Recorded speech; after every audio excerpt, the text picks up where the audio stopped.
First of all, welcome to the Mount Pleasant Library. We are so happy that so many of you could come out on a night, on this September night to join in our program.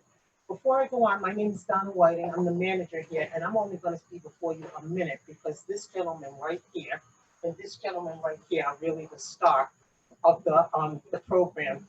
Lee, would you please stand up? Sure. Lee, he's too humble. Lee put this all together. I did my best to help him, but he was out there like a man on fire. I was like, Lee, do we need all these tents? Do we need all these chairs? And he was like, no. I want it to look nice. We do. And here we are. And also we have Peter, who is the star, who's going to tell us about birds, urban birds that he has photographed. But again, not much more from me. Just really to say thank you from the bottom of my heart, from the Mount Pleasant staff and the community that you all have come out tonight. So far, this might be one of our biggest summer programs, and I really, really appreciate it. Lee, am I leaving out funders? You're good. Yeah, I got it. You got it? I got it. No, by all means. Thank you all so much. Really. Thank you.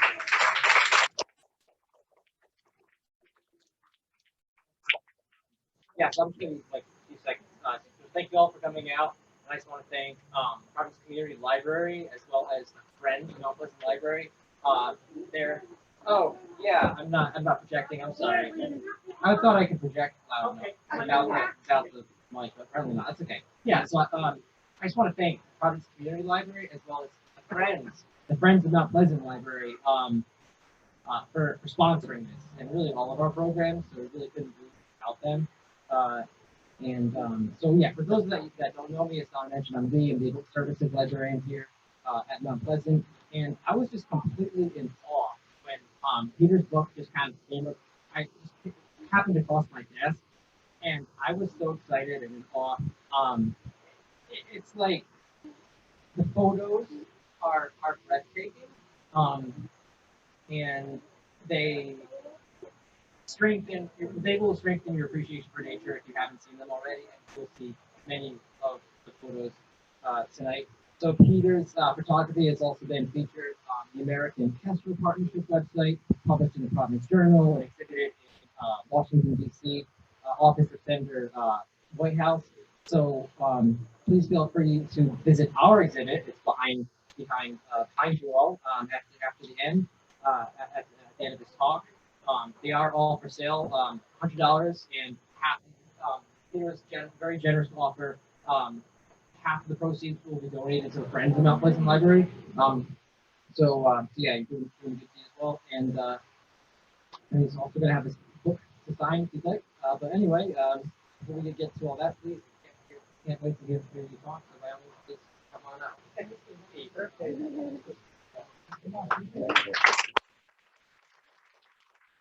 Welcome to the platform. Thank you. I just want to say one more thing.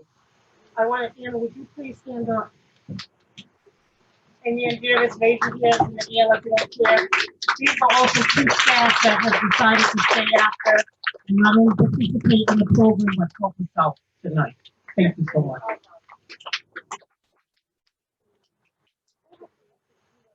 Excellent. Well, thank you both. Everyone can hear me well? All right. Yeah, thank you, Lee, for inviting me. I really appreciate that. That's iffy. You can hear me? Can you turn it up a bit? Are you able to turn the mic up? Absolutely. Yes, I can do that for you. Thank you for coming. Yeah, this is a great turnout. And, I love talking in Providence because all of these birds you can see are taken in Providence. I'm a graphic designer for a living, so I do brochures, logos. I moved downtown. God, it's been 15 years now. But I didn't care that much about birds. I liked animals in general, but I didn't care about birds of prey. But one day after I moved in, I saw something I'll say this. When you're downtown, you see the big flocks of pigeons flying around as if something spooked them. Well, I was watching that, and one day, one of the pigeons left the flock and went to the top of the Superman building downtown. And so I pulled out some binoculars to figure out curious why that one pigeon left the flock. And it wasn't a pigeon; it was something that was tearing a pigeon apart. So it turned out that it was a Peregrine Falcon, and I didn't know much about them. I learned that Audubon wasn't involved in it. It was the U.S. Fish and Wildlife Service went up there once a year to band the baby falcons. And I actually witnessed that when I first started to watch them. I saw people come out of the building one day with broomsticks and helmets on, and I thought they were gonna. I called Audubon to see what was going on because I thought they were kicking the falcons out of the building, but it turned out that was banding day. The broomsticks and helmets are to protect the people banding the birds, which you'll see. This was back in 2009. I said I watched these birds from afar. Could I join you up there for banding day? And they said, yeah, but you got to wait a full year. It only happens once a year. So I waited, and in that time, I still photographed them. I was just hooked on these birds of prey. Not only the falcons, but we've got hawks downtown. And from there, it just snowballed. I got involved with Audubon. I started the Providence Raptors blog to show my photos. And it's just been a fun hobby. I do the social media. And last year, I compiled all my stories from the blog into a book, 10 years of stories and all my best photos. So instead of trying to sell photos for people to hang on their walls, I said, I'm more about telling the stories, not as a single photo. I like showing the whole series. So I thought the book was a good idea. And it really was, in the end, that's exactly how I like to present my work. Stories telling about the birds, how you can help the birds. And like I said, I love that they're all in Providence and I can talk in Providence. Some people say, why don't you do urban birds and go look at birds in New York and Chicago? Because there are other people photographing those birds and they live there with those birds. And people ask me if I go to Africa to see lions, and I laugh at that because what do I care about a lion when I've got a peregrine falcon outside my window? So we've got great stuff here, and I just got hooked on it. So I'll dive right in. So that's the peregrine falcon, if you haven't seen them. The size of these birds of prey goes falcon, then hawk, then eagle. So sometimes people will say, I saw the hugest falcon, and no, falcons aren't huge. So you get used to these shapes, and when you get into birds, if you see a bird around here, a bird of prey, it's most likely a red-tailed hawk. I'll get into that. But the peregrine falcons are the stars of downtown because they're very protected, so they live downtown. They don't allow any other birds nesting within at least a mile, so they'll kill anything else. People say, why don't we put up another nest box for another pair? They'll fight to the death. But so that's what you look for. All falcons have those black stripes, like the football players do, to protect their eyes from the sun, just to stop the reflection. So that's what to look for in a peregrine falcon: black and white, very solid black and white in the adults, yellow beak, yellow feet. Now, like I said, I'm really lucky. I moved downtown. Half of the shots you see are taken from my window at home. So I see more. If I go hiking looking for owls, I don't see anything. I go home and I see a hawk, a falcon, and it's great. I love it.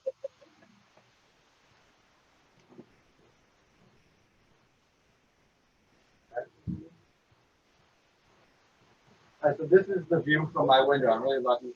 And every morning when I wake up, my mind has now memorized the building. So I can see in this picture, there's a little falcon right there, and there's a little falcon right there. There's just little points there. So I can see that. And, then I would upgrade my camera. I started to get into photography. I was able to zoom about that much and see the falcons. Now I have a 600 millimeter lens, which is probably the most you can carry without it being like a 30-pound gigantic weight. And I can zoom in all the way to the top of the building. And so when they're on the top, they're actually on the tallest perch in all of Rhode Island, because that's the tallest perch. So, if you're into photography, when a peregrine falcon lives outside your window, that's when to invest in a camera. So, I probably could get one bigger and just keep it in my window, but I like to be mobile. That's my whole thing. I ride around on my bike. I keep my camera in my bag. I don't use a tripod because in the city, everything's a tripod, a fence, a car, a bench. So you can lean on anything in the city. And so I started to watch these falcons, and I would only see them from up above, but it was great to be able to then see. I learned a lot about the city and architecture and carvings on the buildings, like where these eagle carvings on top of the building. So this is the nest box right here, and right next to it is one little falcon. So if you go down by the river on the South Street Bridge, or if you go downtown, right next to the building where Audubon Penwoods and Bank ROI, you can look up and see this nest box. So they're actually there, and it's about the 30th floor. So like I was saying, I would see a flock of pigeons going crazy downtown, and I would say, what's going on with those pigeons?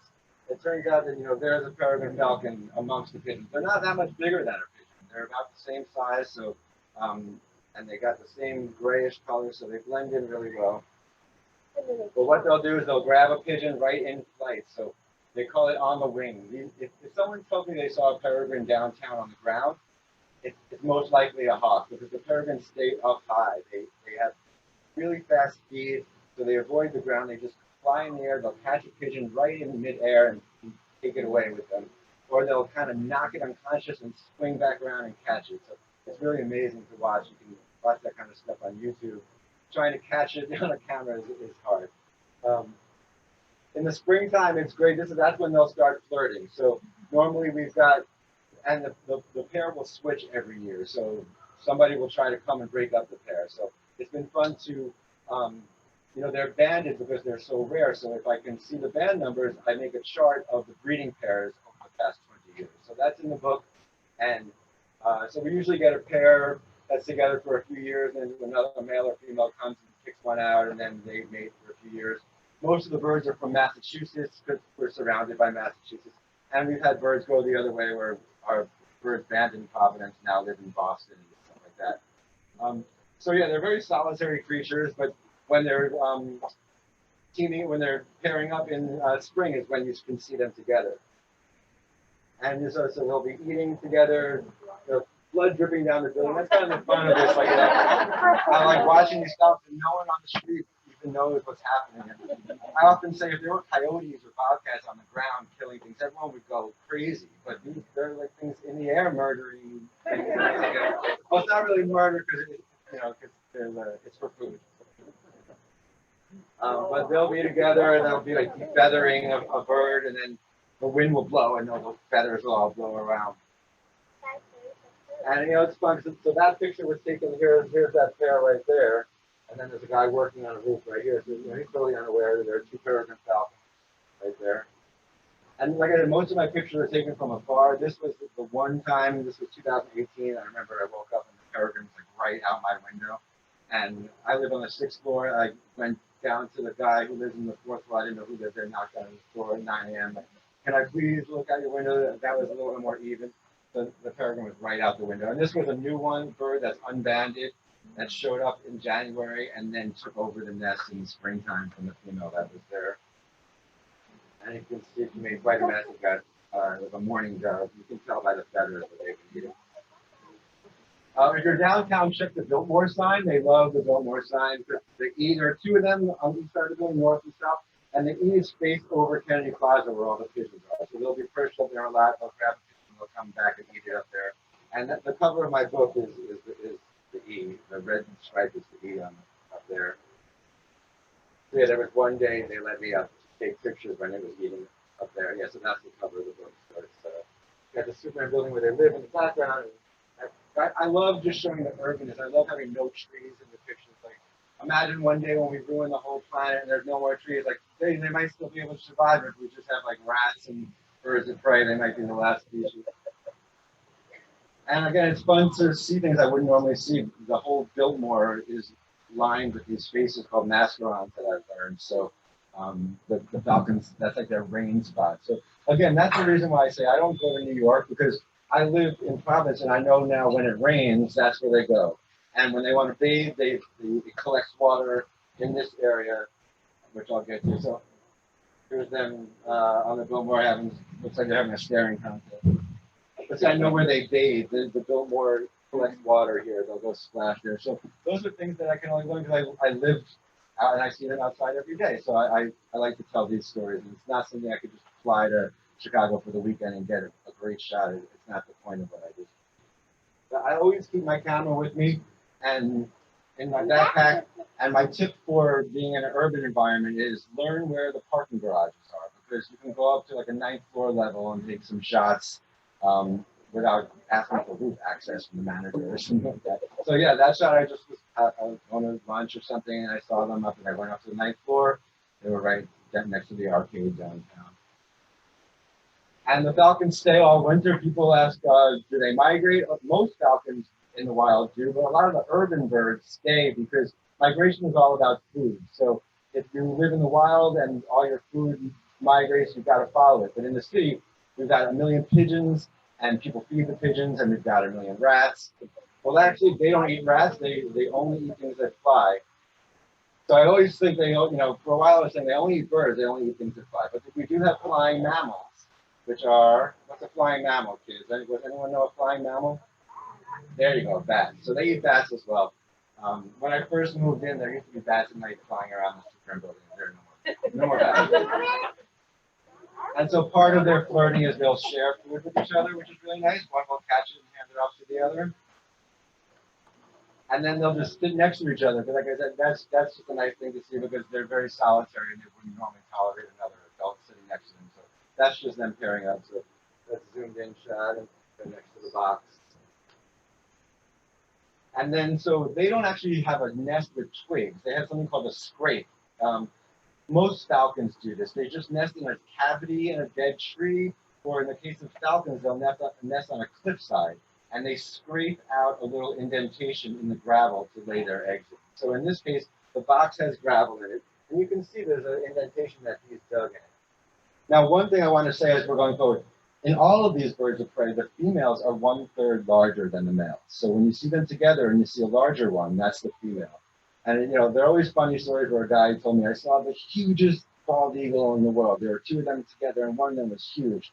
And the male was so huge. And I say, oh, you know, actually the females are bigger. And he's like, oh, well, in this case, it was the male that was bigger. I said, how do you know that? He's like, because it was so big. So, that doesn't make sense. So the females are always bigger. So that's the female. And the male actually kind of shows her where they're going to have the eggs. So this is a nice video. You know, in addition to the webcam, before the webcam, there's a room right next to the box where I have been allowed in the past to go and document them. I haven't done it in years because I just wanted to go document their mating, the babies, but I don't bother them anymore. So this is an older video, but I was lucky that it's great to realize I'm actually not bothering them because they wouldn't be doing this if they knew I was there. So I was filming them. They're like I said, killing things. This is the opposite side. They bow to each other and chirp to each other. So that's their little bonding routine. And he's like pointing, put the egg there, that's where we're going to put the egg. That's the sound that they make? Yeah, it's not weird little chirping. It's not very intimidating. You know, that's also what a bald eagle sounds like. So when you watch TV and they play that screeching sound, it's always like, that's a red-tailed hawk. So they use it for everything, for vultures. Like, it's the only record. So it's always a red-tailed. You know, the Colbert Show, the eagle, it's a red-tailed hawk noise that they use. But that's what an eagle sounds like too, just chirp. And they'll mate all over the city, so you know they're exhibitionists. And so you know, I learned about this when I started to get into birds. Like, say she lays 5, she can have 4 or 5 eggs. So it's like, wow, like she's gonna get 5 eggs in her. How does that work? She's gonna get fat. Like, one of the guys who work in the building once told me, I think she's pregnant. But they don't. That's not how it works with birds. They mate one day. The egg gets fertilized, and then the egg comes out. The next day they mate again, and then another egg comes out. So it takes multiple days. So she never has 5 eggs in her at the same time. I also, you know, that's this, with parakeets. I remember my friend's kid had a parakeet. They can have 8 eggs. I'm like, how are 8 eggs going to fertilize parakeets? So that's how it's. And apparently, like they'll mate like 30 times during the day. Just, you know, I don't see it 30 times, but they're doing it. And you can go watch the box, like I said, up from the street level. So in this picture here, this is what you would see if you're watching the webcam. So you could see the eggs and everything. So in this shot, which one's the female? Right, yeah, look, she's so much bigger. So that's the color of their eggs. They can, like I said, they can have up to 5. That's 1-day-old chicks, and they still have 1 more egg to go. So when she feeds, normally they're in this stack of fluff, so you can kind of, it's hard to see how many there are, but when she feeds them, they line up. And so you can see 1, 2, 3, you know, so it's kind of hard to see sometimes. So there was one year where people were watching the webcam, and they started to call, well, first I'll step back. Audubon installed the webcam a few years after I started doing this. So I was doing it before Audubon, so then it was great to get involved with them and help them install the webcam and get even more people interested. But one thing they didn't anticipate was people who watched the webcam started to call Audubon with like really crazy things, like the mom hasn't fed the babies in 2 hours. Like, is anyone going to go give them some chicken? Like, what's going on? And then there was a guy who did maintenance in the building and didn't know there was a webcam and showed up with ground beef and was throwing it at the Falcons. And all of a sudden there was like ground beef being thrown. So there's lots of crazy webcam stories. But so one year though, everyone was calling Audubon. There were 3 babies and now there are only 2. Now what's going on? What happened to the baby? And they said, oh, you know, they're in a, Audubon calls me or you know, I live downtown, so I'm lucky that I'm the guy that they call if there's something up. So I turned on the webcam, and eventually it did look like one might have fallen out. It's like I said, it's hard to tell when they're in a big stack like that. But so I went, and yeah, there were only 2 in the box. So then I looked down, and I saw this one that had fallen out about 10 feet down. And I was on the phone with Audubon Society, and I was telling them I passed away. And then that leg moved, so I was like, I got to go back out there. So luckily, I knew the building from being out there on banding day in the past. And I was able to go get that baby and put it in my bag, in my backpack. And then when I went to leave, the mom was right there. They were blocking my exit right there. So I just shoot her away. It's, you know, they don't like that big, and they don't really want to attack you. They don't want to keep you there or anything like that. But so I took the baby out of the bag, I put him out, and he was alive and well. So it was amazing to see. Now, all these birds have above their stomach, they have something called a crop, which is like a little storage area. So they can eat more and it gets stored in their crop and then it goes down to their stomach. It's like, so they can get a lot of food fed and then eat it, digest it slowly. So in this case, you can see his crop is really sunken in. And you're going to see compared to another cold crop. So I could just tell he hadn't eaten in a few days, but standing up, nothing broken, feathers coming in nicely. So I called the wildlife clinic in North Kingstown, which everyone should have their number handy. Told them that I'm coming with a Peregrine Falcon. They warmed up some quail for him. I put him in my cat carrier.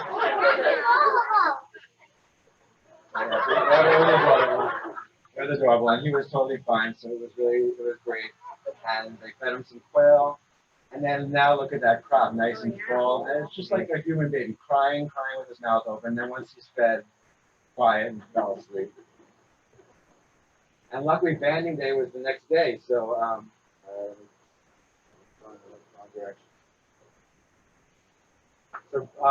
this is the view from my window. The box is actually on the other side, but that's the door we come out of. So it's around that level is where the box is. And we all stay against the wall because basically the falcon, it just wants to chase you away. So it wants to maybe punch you in the head or scratch your head. It doesn't want to land on you like a lion and tear you apart. So if you're against the wall, it'll kind of fly at you and then left or right to get away, not hit the wall. So we all wear helmets and we stand against the wall. You see we had our famous guest that year, Senator Whitehouse. Apparently, like, there's a exhaust pipe near like the ladies' bathroom in his office, and like in the wintertime when the falcons want some heat, they sit on the exhaust pipe outside the window in the ladies' room, something like that. But then when the falcons switch, then they get different habits. The next falcon might not know where that pipe is. But the main bander guy, sorry, I was behind. Okay, so there's the whiteout. So Joe is the guy who bounced the box. He installed it in '96. You know, a little history about the falcons. You know, they were plentiful until DDT was a pesticide used in the 30s and stuff, and it made all the birds of prey's eggshells really thin. So they would sit on their eggs and they would all crack. And so the Peregrine Falcon was almost wiped out east of the Mississippi. You know, we have ospreys and red-tailed hawks all over. They were all decimated. Bald eagles decimated. They're all back in force now. So by the 70s, when DDT was banned or outlawed, they started to bounce back. And the Peregrine Fund, they worked with falconers to breed peregrines and bring them to the East Coast and release them. And then by that time in the 80s, we had skyscrapers up. So the falcons went right to the skyscrapers. Those are the highest points. So they would start showing up on the Superman building in the 90s. And that's why Joe put the box there. So the falcons kind of selected the spot, and then Joe put the box there. So if you can't just put a box in the falcons will do it. But if you do want to encourage that, there are boxes that are a certain size, and they have to be a certain height and face a certain direction. And there are many issues with, you know, drainage and Is the box going to be bothered in the springtime by certain things? Like, a random story, there was at Naval Station Newport, there was a decommissioned aircraft carrier that Peregrine Falcons nested on. And they wanted to sell it and tow it to Texas, but they were nice and they waited till the end of August till all the babies were born and left, and then they sold it for $1 for scrap and sold it to Texas. But they waited. So, when a falcon moves into a box, it doesn't know human issues like this box is moving in August or something like that. So he climbs up the ladder. Those brooms are to protect Joe because instead of attacking his head, they'll attack the broom. So he opens the secret back door on the box, and the mom is always screaming and yelling. But it's one of my main goals in my book is to dispel urban legend. So it's an urban legend that if you touch a bird's baby, it's so abandoned. Like if a robin's baby falls out of a tree, she just doesn't have the dexterity and the strength to put the baby back. If you did it, she would thank you. She'd be like, thank you for my baby back. But she just can't do it. Maybe mammals are more about smell, but birds do not care about smell at all. So we handle their babies, and they always care for them immediately. They're happy to have them back. So, they're active, chasing us, flying around. They get Joe in the back once in a while. Now, they'll do to me what they do to their prey. So imagine I'm a duck, and they want to eat this duck. They'll fly to the sun and then directly at the duck. So the duck will be like, is there a falcon? And then he'll be blinded by the sun, and then it's too late. So that's what he's doing to me. He'll fly right at the sun and then directly at me. I was getting blinded and messing with my camera. So it's always a challenge. Like most of my pictures end up blurry. It's a real challenge, and you only got like a half hour to get these sharp shots. They're flying so fast. So it's fun. And once in a while I'll get some nice shots. And it's interesting on banding day, they fly with their talons dangling down like that to show us their weapons. Normally their feet are tucked in for aerodynamics, but they're showing us their weapons basically. And that's the only day I can get these great shots. This looks like it's in a studio. I'll show you so the falcons have a special little notch in their beak right here, this little point. That they insert right into the spine of their prey to snap the head off. Because, they eat a lot of birds, they eat a lot of woodpeckers. They don't want to swallow a gigantic beak, so they have no use for the heads. So when we go on banding day, I collect a lot of heads, I count what they've been eating. But that's perfectly for placing right in the spine, that little notch. All right, so that baby that we rescued was fine, he's banded. Now, always the question is, how can you band them at that age? Aren't their feet going to get bigger? But look how gigantic their feet are at just 3 weeks. Their feet grow first, and so they can hold on to things and not fall to their death in the wild. So their feet are gigantic. They're not going to grow any bigger. They're huge. So Joe will measure them, and if they're larger, thicker ones, it's the female. Smaller will be a male. And he puts them back, and again, the mom is always happy to get them back. In this case, the female is on the right. That's what I look like on banding day. So this was fun because I saw the female was on the box, and I asked a friend to take a picture of the male so I could get a shot as well. So they're very protective when they have their babies. They don't only attack us; they attack anything that flies by. So here's a red-tailed hawk that was flying by, and then he had to turn on his back because the falcon was coming at him from above. You can see then they almost smacked right into each other. And we get a lot of Cooper's hawks downtown with a very thick, stripy tail. Now look at this Peregrine Falcon. Our Army or Air Force modeled these stealth fighters after this shape. Look at that. It's like perfectly aerodynamic, pointy wings. That's the Falcon going after the Cooper's hawk. They chase after ospreys that are twice their size, and ospreys only eat fish, so they're not coming after their kids. But they don't care. They don't want anyone near them. In the springtime, they'll go after turkey vultures, rip some feathers out of this turkey vulture. All right, now they grow really quickly, so that's them just at 1 week old, and then there they are at 6 weeks old. So that's called juvenile plumage. So they're brown and got bluish beaks until they get about 1 or 2 years old. Then they get the solid black and white. So but they're the full size, and it's somewhat related to that people ask urban legend type of thing, like how come we don't ever see baby pigeons? there are baby pigeons where they're not like ducklings where they're little versions that follow the mother. By the time they leave the nest, a pigeon looks like an adult. It's just, I say cleaner. Like, it looks like a brand new car. They're cleaner and still skinnier. So that's the same with the falcon. They're the full size. They're just in adult plumage. I mean, juvenile plumage. So with the banding, it's a lot of fun. You know, when we had this female show up, I was able to read her band number and then contact people in Massachusetts who watch the birds and get her picture from when she was a juvenile. So that's the same bird. And like I said, just like younger and skinnier, different plumage. So she was in Providence for a few years, and now unfortunately we have two birds that are unbanded. So we might not know if they switch without any special markings on them, but it's good news because it means that the falcons are doing well. There are lots of nests that we don't band them at. There's a nest on City Hall in Pawtucket that's too dangerous to climb, and they nest on like Jamestown Bridge. They love bridges. You know, I was saying in the past, you know, these birds can't anticipate things. Like, unfortunately, when they choose bridges, it's because it's got a lot of height and ducks fly underneath it, and it's perfect until it's the summertime and it gets to be 90 degrees and you can like bake underneath there. And they can literally bake and die.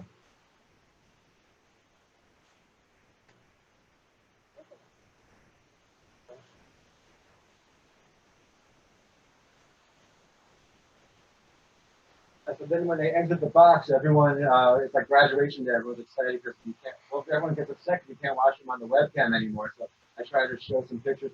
But it's their most dangerous week. You know, there's a chapter in my book named Teenagers with Ferraris, because that's one of the rehabbers says that they're like. All of a sudden, they're in the fastest body in the world, perfectly streamlined, and they've never flown before. They just dive off the building, and if they hold out their arms, they can glide to another rooftop, so they're usually fine. But unfortunately, some of them hit windows. Windows is a big problem downtown. They think they can fly through it. So they have a unique problem in cities. But they're cute. They'll hang out around, and they're like little kittens. Like, they play with each other. They play with toy bones like they're toys and stuff. And they sleep a lot like kittens.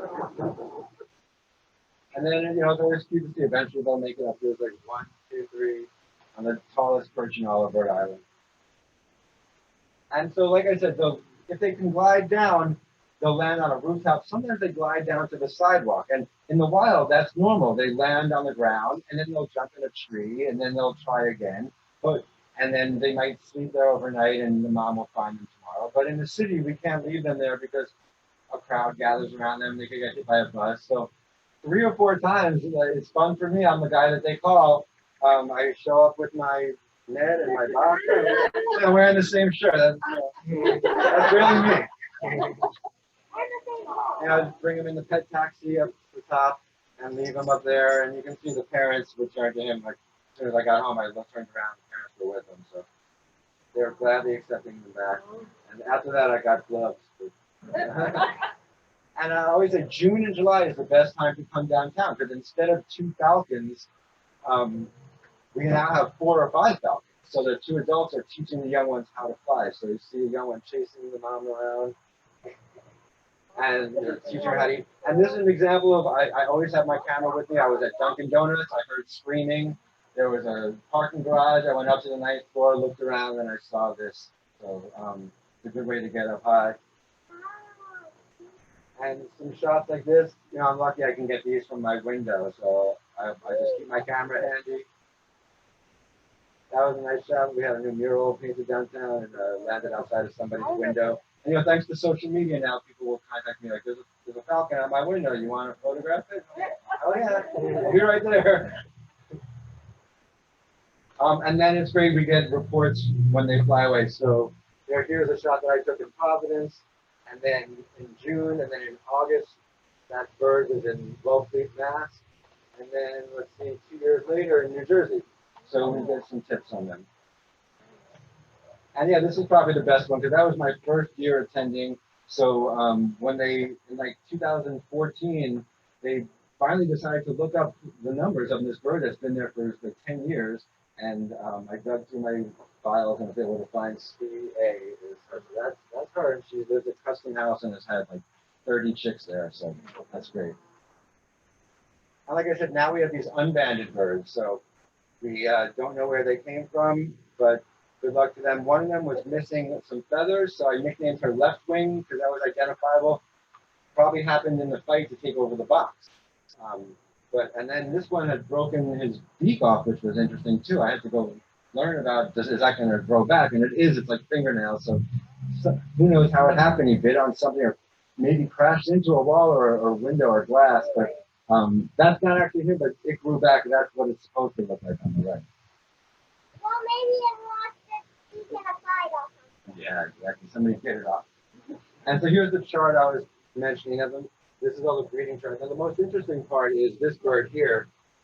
One bird that was born in Providence left for 4 years, and then his mother was gone, and there was a new stepmom. So then he went and kicked out his dad and mated with his stepmom. So, and we joke it's like the young and the nestless, or falcon crest. So that's my main stuff about falcons. Now I'm going to jump into hawks. All right, we're going to keep going.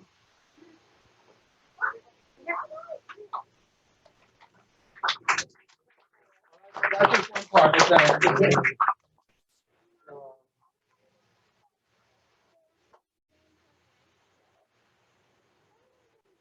Hey, Lee, is this crashing on you? Everything. Okay.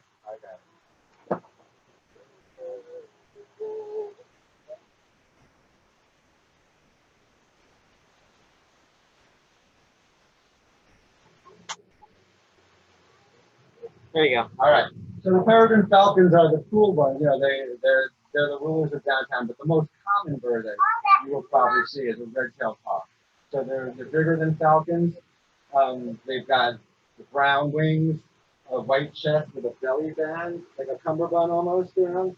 That's how they're identifiable. And you know, Donna, you were asking me before, like, do they bite their food to kill it? Like, no, these talons are what they use to kill their prey. And it's not only stabbing, it's crushing, which I'll get into.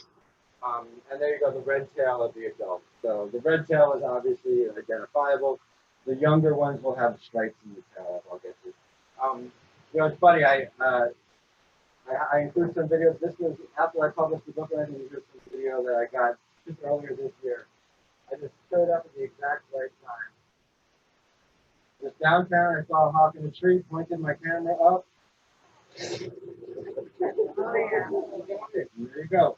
So that's basically what's happening downtown. People keep their pigeons. Why hunt for a little songbird through the trees when there are 100 pigeons busy eating bread and stuff like that, you know? So I can say that one more time. Yeah, watch it really fast. Keep doing it. You know, the guy next to me didn't go. And it'll take it up into a tree and keep feather and stuff. So.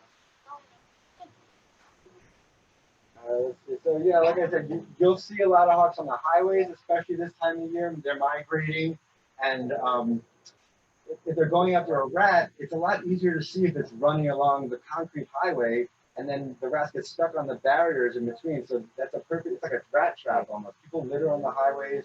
A rat comes out, and then a hawk comes to get it. Unfortunately, a hawk then might get hit by a car in that situation. So one of my tips is please don't litter outside of your car, because the chain of events could lead to a hawk getting injured. But that's why you see them on the highway. When I visit a friend in Boston, I'll see 10 along the way. So they're just waiting because it's much easier to see on the concrete pavement than through the grass. And I love how anything is a tree. They don't need trees downtown, so they make it work. And look at those talons. And that was probably me for a while. Like this guy just walked right past, and that was probably me before I got hooked on these birds. I probably walked by them without knowing. So you're all probably walking by a lot of hawks as well, but they're good camouflage, and people just walk right by them. But in the wintertime is the easiest time to see them because there are no leaves on the trees, so they're easier to spot. So well, you know, if you're looking for a hawk and an owl, if you hear blue jays going crazy, blue jays and crows will spot owls before you do. So if you hear birds going nuts, that's their alarm call. So if that continued for 5 minutes, I would have guessed that there was a hawk in a tree somewhere. But that's a good way to find a birds of prey. like a little screech owl in a tree hole. I never found one on my own. People have shown me one. The one time I found one on my own because these chickadees were going nuts, screaming their heads off, and I said, there's got to be an owl somewhere. And I eventually found it. But okay, so you come downtown in the wintertime. It's also, they like it in the, they're more there in the winter because they're not on a nest somewhere. They are cold and hungry, and it's a reliable food source every single day. So when I first, even before when I first noticed the falcons, I wasn't able to get great shots of them because they were far away. So my first shots that made me feel like I was, a real photographer was with hawks. And so I was just able to go outside and get these shots during my lunch break. And he was hunting these pigeons so consistently, I would just sit with the pigeons and he'd come right at me.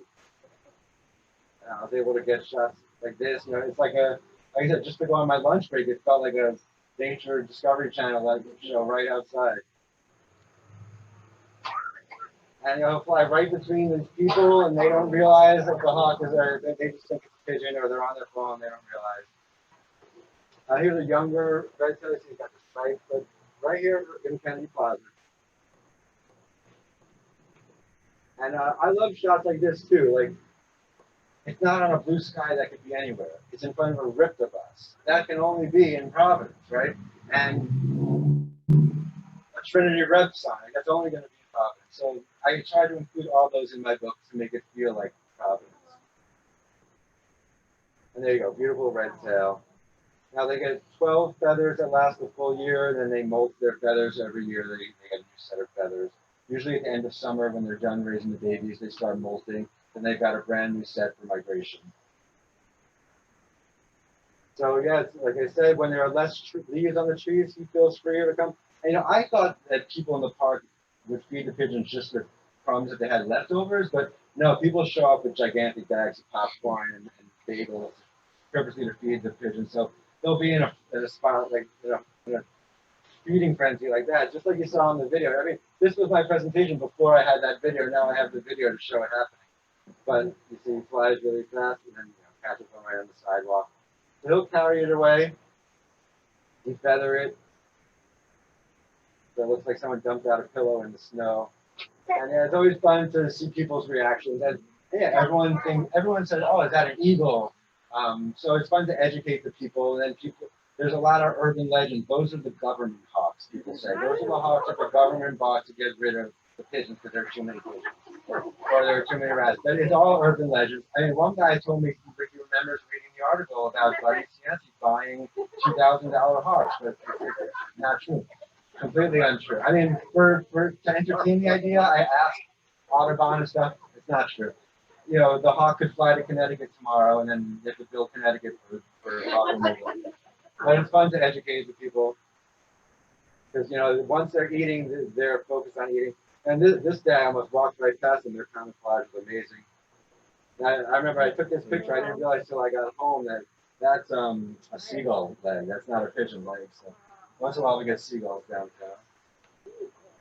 And yeah, so again, the people waiting for the bus get to have a show and learn about birds sometimes. And that's a kind of gruesome one. You can see literally, sorry kids, but he went right into the chest cavity and pulled the heart right out with the ventricles. And so they'll eat a lot of rats too. The hawks are not only about birds, they eat tons of rats and squirrels. So a big issue for me is rat poison downtown. When we had an owl, I was afraid this owl that eats 5 rats a night is going to die. Luckily, it didn't. It's a struggle because, there are restaurants downtown, so they have to have these rat. I mean, they don't have to have rat poison. They have to have rat control. So you understand that the poison, if they could seal up the food better or not. But the problem downtown is, people just don't use the trash bags. They throw their trash all over, and all the food that's left for birds during the day ends up getting eaten by rats at night. So there are lots of rats. Now I'll show you. Look, this hawk, the young red-tailed hawk, so he doesn't have the red tail yet. He's got the stripes in the tail. So he's crushing that rat because if he didn't, that's the unseen power that I say. If he didn't crush that rat, and he just tried to catch the rat, would immediately bite him back and he'd be injured as well. One of the owls that showed up had a bloody face one day, and it turned out that when I showed pictures to a vet, she saw a bite mark on the beak, so she thinks that the rat bit him back on the beak. So in that situation, you just got to crush it. And then so he flew away with that rat and flew right past that woman's head, and I almost smacked her in the head. So I went up there and I said, "Did you feel something fly by?" And she said, "No, was it a pigeon?" And I said, "No, that's what it was." So you can look how huge that rat is. You know, they have these rat traps that the rats are too fat to even fit in them. So they're not. So you don't even have to worry that they're eating the poison because they can't even get to the poison. They're too fat. And yeah, downtown it's fun. There, you know, I've been doing it so many years. I say, "Well, please land in front of that flag. Please land in front of the flag of Rhode Island." You know, and then there are so many pigeons. That here we've got two different types of hawks. We've got a red tail in front, bless you, and a Cooper's hawk in the background. And normally they would attack each other, but they're like, "All right, there's plenty of food, so we'll hang out." And it's fun having the social media stuff, and then people contact me like, "Hey, Peter, there's a hawk on a car. Come see it." That was fun. And then, you know, then I get to educate people too. You know, so this situation, somebody said, you know, there's a hawk in a parking garage. Should I help him out, or is he okay? And the answer is definitely help him out. So this reminded me of somebody once called me or emailed me from Lowe's, and they said, you know, I work at Lowe's. We had a hawk that was living here for like 2 weeks, and we were so happy. We named her. She lived inside of Lowe's. And then we showed up at work yesterday, and she was dead. Like, what do you think happened? And I said, she starved to death because she's not living in Lowe's. She's trapped in Lowe's. You know, what do you think? What is she eating in there? Nothing. So she probably followed a sparrow. So that happened recently downtown in the arcade. There was a hawk trapped in there, and a perfectly healthy hawk. So it's not like you can catch it with a net. It's flying around. So what we did at the arcade was they turned out all the lights at night and illuminated the front door. So that was the only lit up spot. And then in the morning he was gone. So I was actually right about that tip, and it worked.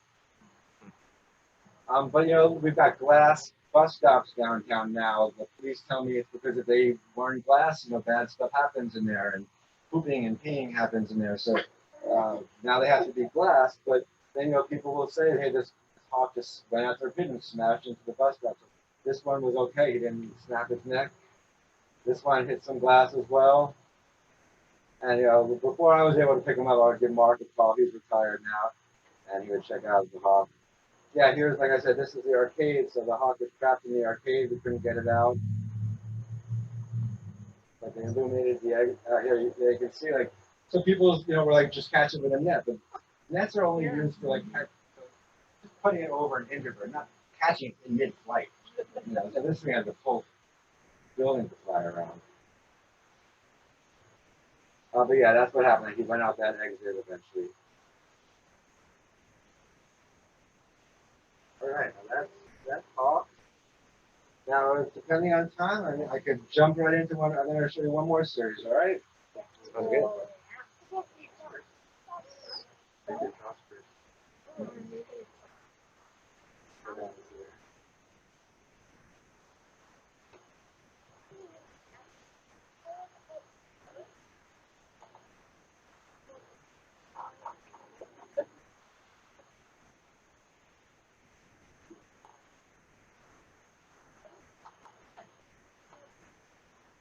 All right. Now this I want to show you guys, specifically you guys here, because these are little kestrels, which are little falcons. They are in sharp decline because they nest in cavities and trees, and they need to be dead trees. And when people have dead trees on their property, they cut them down. And then we've got these invasive species called European starlings that come and take over all their nesting. So they've been losing spaces to nest. So they have been getting creative in suburbia and cities and nesting in the eaves of houses and stuff like that. So I was watching a pair in Federal Hill and a pair in the West End, and there could be pairs all around here. So what you would do is you wait until next February or March or April. You'll see them on wires like that or on telephone poles calling to each other during their flirting, and then you could maybe find out where they're nested. Yeah, they love antennas. So I guess I saw this year, I heard that they were somewhere in Federal Hill, so I just walked down the street, looked at every antenna, and eventually. As you can see, the female on the right, a little bigger. Now, they are one of the only raptor species that have sexual dysmorphic colors as well. So the male and the female have different colors. The male has more blue on the wing than the female. And they have very different tails. And so I'll try to go quickly through this one. So for many years, I was watching a pair down on Allen's Avenue where they sell scrap for metal and all that stuff. And I would see the mom and the feeding the babies. There's a shot downtown. But I would see them mating, and then I would see the mom with the babies on this billboard every year. But I never knew where they were nesting. I was always looking around in every tree, everything I could find, and I could never find the nest. And then one year, I was watching them, and so I showed up, and this shot to me can tell a lot. So you've got 4 birds, female, female, female, male. That one's got blue on the wing. Now look, this one's a bit disheveled, and the other ones are brand new, like a brand new car. So this is mom, because she's disheveled. She's been hunting, sitting on eggs, working hard. They're all looking at her. They all want to be fed. She's looking at me. Well, who are you? You know, so it's just because they're all looking at her. All those little clues telling me out what's going on. So by that, you know, I was watching her. She already had her babies that year. So I thought, okay, I missed her nesting again. I don't know where she's nesting. But she flew away from there at full speed, and I followed her with my camera, and I almost had a heart attack. She flew full speed. I thought she could hit the wall. She flew right into the vent. And the way that she was so comfortable, it just hit me like, that's what her nest is. And I've been walking past that vent for like 4 years. So, you know, I stood by, and there she was in the nest, in the vent. But so she went in, and she came out without any food.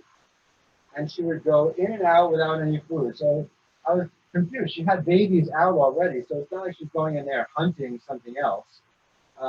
Why would she be going back if her babies are already out? You know, that's another part of urban legends or things. You know, birds don't live in nests like a home. It's just for laying eggs, and once the babies leave, the nest is abandoned. They don't live there in the winter and stuff like that. So there's no reason for her to be going back into the nest once her babies are out and she's already feeding the babies. And I talked to somebody at the American Kestrel Partnership who I was working on a project with, and they said, you know, maybe she's just going in there to rest because it's hard work being a mom. And I said, come on, she's not a human. So I said, I got to figure out what's going on. So she's going in and out. So that's a female Kestrel's tail with the stripes. That's the male Kestrel's tail. So he was going in as well, but not coming in or out with any food. And there he is again. So eventually, this is what I had to do. Now, don't do this. Don't follow my bad example. I had to see what's going on, so I put my camera on a selfie stick and put it. Well, I waited until the mom was gone, of course. I didn't want to upset her. She was gone. I put it in there, and I just happened to pick the exact day. She did something really rare that year, which is double brooding, which is very rare for birds of prey. She had one set of babies, and she felt fertile enough and felt like there was enough food and enough time in the summer that she laid a second clutch of eggs. And so she was simultaneously feeding that pair and incubating these eggs. So she was not bringing in any food, but she was incubating. But after I took this shot, I saw they just hatched to see the egg shell. From then on, it was nonstop bringing food in, and the ones that were gone, you're on your own. No more feeding you guys. So she's got another pair to go. And so I just check on them once a week, and you know, I would go on the weekends when nobody's working. I don't want anyone seeing me. I don't want to draw attention to this nest. The owner of the junkyard could be like, I don't want birds in this den, and kick them out. So I don't tell anybody. I'm very secretive. And then by 2 weeks already, they're getting their food. I could see female, male, blue on the wing there. And then, like I said, nonstop bringing in food. And these Kestrels eat everything. So little sparrows, tons of sparrows. And like I said, always headless because they don't want the head. Lots of mice, headless mice. Tons of insects, bees. That's a tomato hornworm, I learned. So then they're only out in August apparently, so this has only been taken in August. Lots of sparrows. And then yeah, it was great because I was able to use my car as a blind. So I would just pull up in my car and they wouldn't see my human shape at all. You know, a blind is something that photographers will hide in, you know, camouflage so the animals don't see them at all and don't see a human shape. So I was able to sit in my car, roll down the windows, and watch these little faces appear slowly in the vent. Yeah, they really were. I love them. And you know, they're only that big, so they're really cute. They're adorable, and they chirp, and they're just so feisty. And then yeah, I love this shot. This is one of my favorite shots. So he had just come out of that vent that morning, posing in front of graffiti like it's his rap album or something. So I just, the urbanness of it is great. And you can see how they evolved from dinosaurs. It looks like a velociraptor here. And yeah, it was hard to leave them. That day, like one of them went under this table, then people were going to come and eat lunch at the table, but I get attached to them. But I have to, and one was sleeping in the corner, and cats could show up and eat it, but I can't stand guard 24 hours a day. So eventually, yeah, like I said, they climb up the walls to the safety of the trees, and then they're gone. I mean, I only get to see them like a day or two once they leave the nest, and then they hide in the trees and they leave, and there's no reason to go back in the fence. And that's it. So and then the next year, starlings were in there. Now, if I think back at the pictures when I stuck my camera in and I saw the babies, there was a lot of nesting material in there. Now, the falcons wouldn't have brought that in themselves, so that was by the starlings bringing in nesting material. So maybe the year before, the starling was trying to nest there, and the falcon won that year. But this year, the starling won. And so, look, I'll show you this. These are houses that look like your houses around in this neighborhood. Well, this one's very dilapidated, so don't get insulted. But so that's what they'll find, these little holes, and they'll be nesting in these little holes. Oh, I guess that was that's what to look for.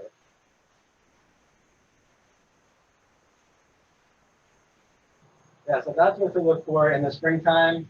If you hear them or see them, and then let me know, please, so I can watch. And that's it. I have a great stuff about an owl that came downtown, but I think we're running out of time. So I would say, let's see, if I could, I'd say go on YouTube and watch it, but I can't get it to show right now. But I do all hawks and falcons for many years. One year, 2018, a barred owl showed up downtown. And that was just so special. He lives for 4 months downtown, hunting and eating. And I always say, if an owl lived here at night, you wouldn't be able to watch it because it gets dark at night. In the city, the lights are on 24 hours a day. It was lit up like a movie set. And as soon as the sun went down, you normally see an owl sleeping in a tree. It was amazing to see, as soon as the lights went off, an alive owl walking on the floor, curious, picking up things, hopping, going, flying from here to there, like a lot of motion, movement, and didn't care about the buses and stuff like that. And so by February, he started hooting, and he left. And people had told me there was an owl on the west side. That was a huge year for barred owls. Like, they just exploded, and they were all over the place. And luckily, he survived. I mean, this year, there was a barred owl in Central Park that everybody loved. And they had just put up a giant poster of the barred owl. And then, like 2 a.m., apparently it hit a vehicle and passed away. So, we were lucky that ours didn't get rat poisoned or hit a vehicle or anything like that. But that's when the owl showed up, that's what convinced me to do some video, because it was just unbelievable. So if you go on YouTube and search, or on my site, providenceraptors.com, and you search for barred owl in Providence, you'll see him hunting in slow motion in Kennedy Plaza, catching rats, not caring about the sirens coming by. And that's what also convinced me to do the book, because I was like, this is an unusual story. So on top of just the normal hawks and falcons that are everywhere, I had never seen owl pictures like that I was getting. So I was very proud of it. And that it kind of sealed the book. So that's all. And thank you so much for coming. I'm happy to answer any questions.